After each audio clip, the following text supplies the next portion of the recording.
భారతదేశ వ్యవసాయ రంగానికి ఆర్థిక వ్యవస్థకు శాసించే నైరుతి రుతుపవనాలకు ఈ ఏడాది సరికొత్త సవాల్ ఎదుర్కానుంది. రానున్న నెలల్లో ఎల్ నినో మరింత బలంగా మారే అవకాశం ఉంది. దీని కారణంగా వస్తువుల ఉత్పత్తి, రవాణా, విక్రయం ఇలా ప్రొడక్ట్ అండ్ సప్లై చైన్ రెండింటిపైన పడుతుంది. అందుకే భారతదేశం ఎల్ నినో పేరు వింటేనే ఆందోళన చెందుతోంది. ఇప్పుడు వాతావరణ శాఖ అంచనాల ప్రకారం రుతుపవనాల సీజన్ ముగిసే వరకు ఎల్ నినో బలహీనపడే అవకాశం లేదు. పైగా ఇది మరింత బలపడనుంది. పసిఫిక్ మహాసముద్రంలో ఉపరితల ఉష్ణోగ్రతలు సాధారణం కంటే ఎక్కువగా నమోదవుతూ ఉండటమే ఇందుకు గల కారణం.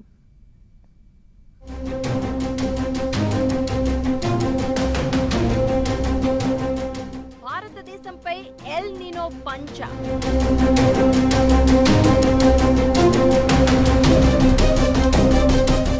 ఈ ఏడాది వానలు తగ్గే ఛాన్స్ ఎక్కువ.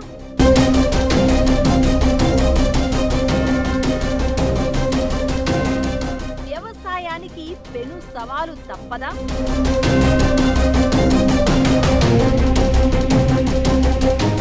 ఆర్థిక వ్యవస్థపై ఎఫెక్ట్ పడనుందా?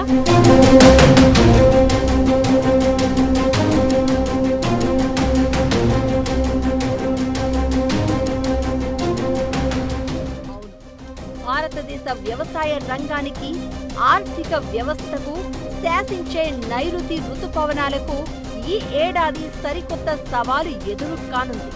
మన దేశంలో వ్యవసాయం, తాగునీరు, జల విద్యుత్ ఉత్పత్తి పూర్తిగా రుతుపవనాలపైనే ఆధారపడి ఉన్నాయి. ఎల్ నినో వల్ల వర్షాలు తగ్గితే పంటల దిగుబడి తగ్గిపోతుంది. ఆహార ధాన్యాల ధరలు ఆకాశాన్ని అంటుతాయి. అలాగే దేశంలో తీవ్ర నీటి ఎద్దడి ఏర్పడే అవకాశం ఉంది. పసిఫిక్ మహాసముద్రంలో ఎల్ నినో పరిస్థితులు అధికారికంగా ఏర్పడ్డాయని భారత వాతావరణ శాఖ కుండబద్దలు కొడుతోంది. రానున్న నెలల్లో ఇది మరింత బలంగా మారే అవకాశం ఉంది.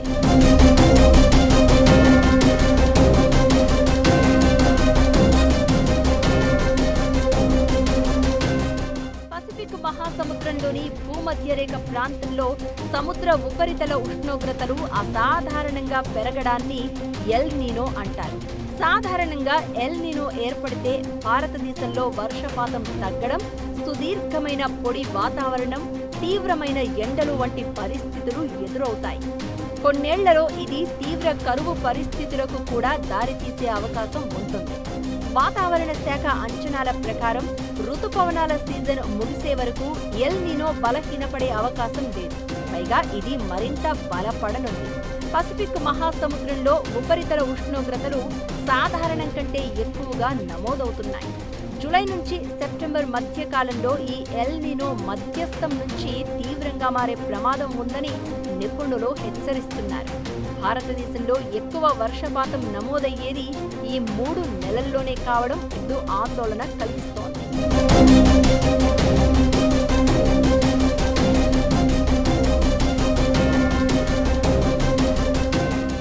గత చరిత్రను పరిశీలిస్తే ఎల్ నినో వచ్చిన ప్రతిసారి దేశంలో సాధారణం కంటే తక్కువ వర్షపాతం నమోదైంది.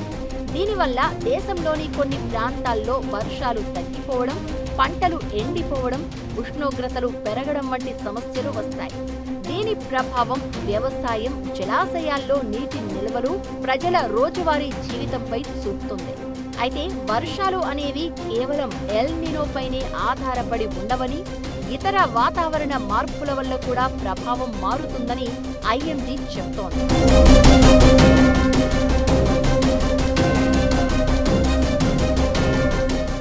ఎల్ నినో ఏర్పడడం అనేది పసిఫిక్ మహాసముద్రంలోనే అయినా ఇది భారతదేశానికి వేల మైళ్ల దూరంలో ప్రారంభమైనప్పటికీ ప్రపంచవ్యాప్త వాతావరణాన్ని మార్చేసే శక్తి దీనికి ఉంది. మన దేశంలో వ్యవసాయం, తాగునీరు, జల విద్యుత్ ఉత్పత్తి పూర్తిగా రుతుపవనాలపైనే ఆధారపడి ఉన్నాయి. ఎల్ నినో వల్ల వర్షాలు తగ్గితే పంటల దిగుబడి పడిపోతుంది. ఆహార ధాన్యాల ధరలు ఆకాశాన్ని అంటుతాయి. అలాగే దేశంలో తీవ్ర నీటి ఎద్దడి ఏర్పడే ప్రమాదం ఉంది. దీని కారణంగా వస్తువుల ఉత్పత్తి, రవాణా, విక్రయం ఇలా ప్రొడక్ట్ అండ్ సప్లై చైన్ రెండింటిపైన పడుతుంది. అందుకే భారతదేశం ఎల్ నినో పేరు వింటేనే ఆందోళన చెందుతోంది.